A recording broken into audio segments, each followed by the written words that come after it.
नमस्कार, मेरा नाम माधुरी गुप्ता है, associate professor in political science और मैं बीए सेकेंड ईयर का फर्स्ट पेपर पढ़ा रही हूँ।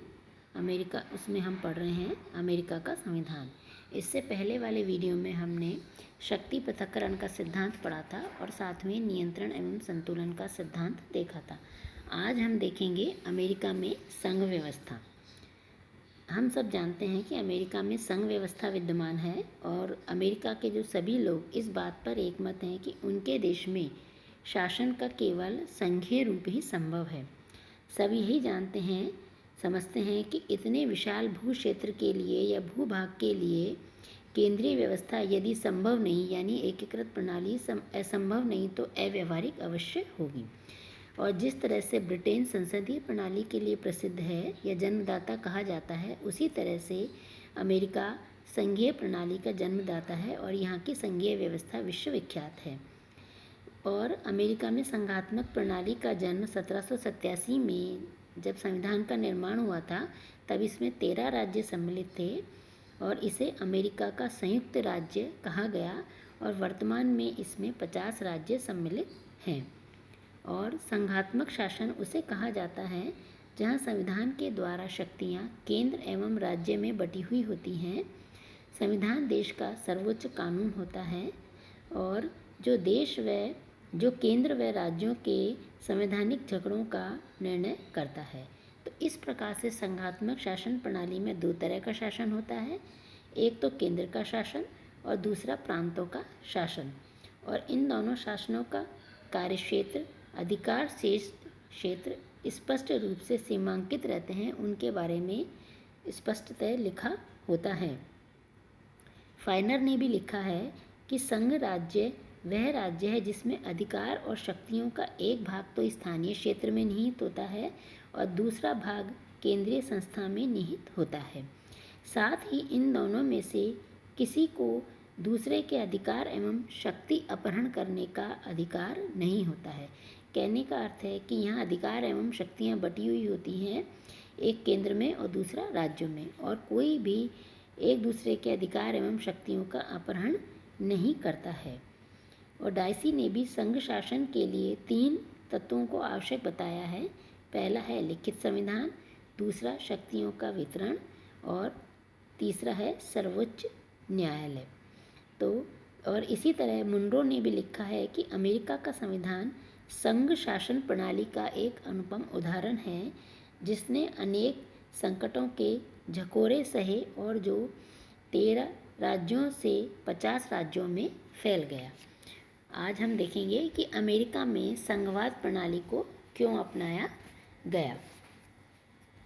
पहला है कि अमेरिका के जो संविधान के जनक थे वो इस बात से परिचित थे कि इसमें स्थानीय स्वायत्तता एवं नागरिक प्रशिक्षण के लाभ प्राप्त होते हैं। दूसरा है कि अमेरिका के लोग केंद्रीयकरण को सदा ही शंका की दृष्टि से देखते थे। वे मानते थे कि एक तंत्र का अर्थ होता है परतंत्रता और संघात्मकता को वो स्वतंत्रता की दृष्टि से देखते थे। इसीलिए अमेरिका के जो संविधान निर्माता थे उन्होंने इस प्रणाली को अपनाया जिसमें राज्य केंद्र के कठोर नियंत्रण से मुक्त रहें। तीसरा है कि विशाल क्षेत्रफल के लिए एकात्मक प्रणाली संभव नहीं है, क्योंकि बहुत बड़ा भूभाग है और ऐसी स्थिति में एकात्मक प्रणाली के द्वारा शासन तंत्र को नहीं संभाला जा सकता है। इसीलिए विशाल क्षेत्र के लिए केवल संघात्मक शासन प्रणाली ही संभव है। चौथा है कि अमेरिका में जो उपनिवेश 1787 से पहले अलग अलग रह रहे थे, तो उनमें अलग अलग रहने के कारण एक तो अपने पृथक अस्तित्व को बनाए रखने का मोह था, दूसरा ये था कि वो अपने राज्य की सुरक्षा भी चाहते थे।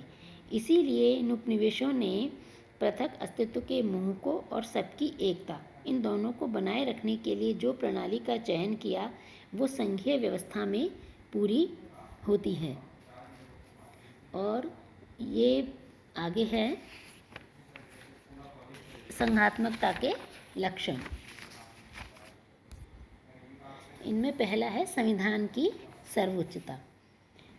संविधान लिखित एवं सर्वोच्च कानून है और इसकी सर्वोच्चता का उल्लेख संविधान के अनुच्छेद 6 में किया गया है। जो कानून संविधान के विरुद्ध हैं वे लागू नहीं होंगे, यानी संघात्मक प्रणाली में संविधान की सर्वोच्चता को अपनाया गया है। दूसरा है स्वतंत्र व निष्पक्ष न्यायपालिका। केंद्रीय शासन राज्यों के अधिकारों का अतिक्रमण नहीं करे, इसके लिए यह व्यवस्था की गई है। और जब कभी केंद्र और राज्यों में इस तरह के झगड़े उत्पन्न होंगे या राज्यों में झगड़े उत्पन्न होंगे तो ऐसे संवैधानिक विषयों पर निर्णय सर्वोच्च न्यायालय के द्वारा किया जाएगा और वह निर्णय अंतिम होगा। तीसरा है दोहरी नागरिकता। अमेरिका में दोहरी नागरिकता पाई जाती है। प्रत्येक व्यक्ति संयुक्त राज्य अमेरिका का निवासी भी है और अपने राज्य का निवासी भी है। चौथा है राज्यों के अपने संविधान। अमेरिका के संघीय संविधान में राज्यों के संविधान शामिल नहीं हैं। संघीय संविधान में केवल इतना कहा गया है कि जो शक्तियां संघ को नहीं दी गई हैं या राज्यों के लिए निषिद्ध नहीं हैं, वे राज्यों के लिए सुरक्षित हैं और राज्यों को इन सीमाओं में रहते हुए अपना अपना अलग संविधान बनाने की आज्ञा है। कहने का अर्थ है कि जो संविधान है संघीय संविधान, उसमें उसका उल्लेख नहीं है, लेकिन यह अवश्य कहा गया है कि जो शक्तियाँ संघीय संविधान में नहीं हैं उन विषयों पर राज्य अपने कानून बना सकते हैं, लेकिन उन्हें जो संघ का संविधान है उनकी सीमाओं को ध्यान में रखना पड़ेगा। आगे है पांचवा, सीनेट में राज्यों को समान प्रतिनिधित्व।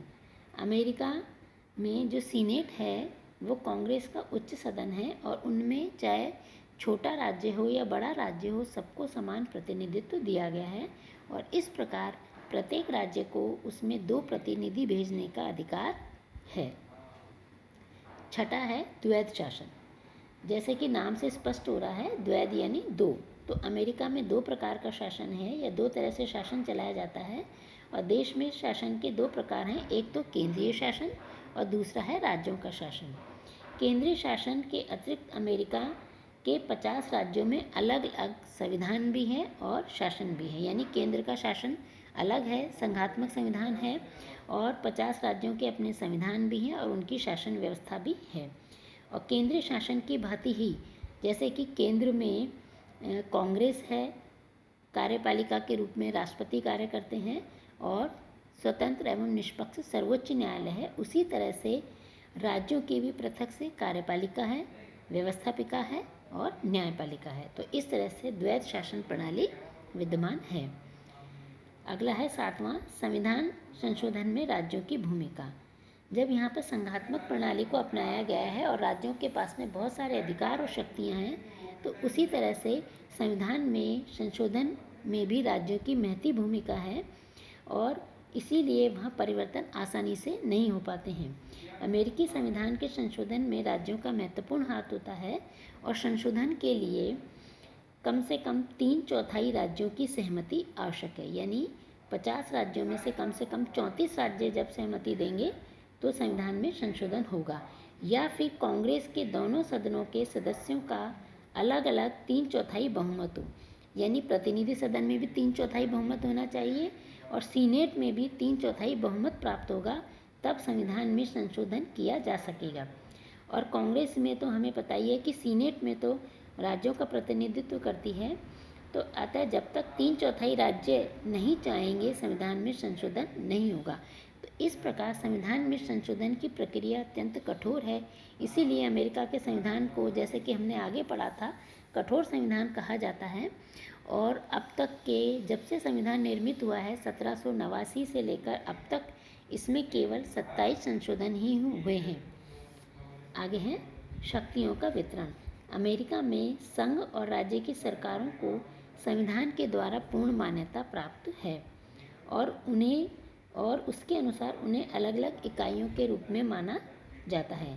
संविधान में 2 प्रकार की सरकारों के बीच शासन की शक्तियों के वितरण की व्यवस्था की गई है और शक्तियों का जो वितरण किया गया है अमेरिका में, जिस सिद्धांत को काम में लाया जाता है उसे कहते हैं गणना व अवशेष का सिद्धांत। और शक्तियों के वितरण के संबंध में संविधान में भी कहा गया है कि जो शक्तियाँ संविधान द्वारा संघ को प्रदान नहीं की गई हैं तथा जो राज्यों के लिए नहीं की गई हैं, क्रमशः राज्यों के लिए तथा जनता के लिए सुरक्षित है। कहने का अर्थ है कि संघ सरकार की शक्तियाँ गिना दी गई हैं और बची हुई सारी शक्तियाँ राज्यों को प्राप्त हैं और वहाँ की जनता को प्राप्त है। तो कहने का अर्थ है कि संघ सरकार को शक्तियाँ गिनकर प्रदान की गई हैं, इसीलिए वो शक्तियाँ प्रदत्त हैं, और जबकि राज्यों व जनता की शक्तियाँ मौलिक हैं। धन्यवाद।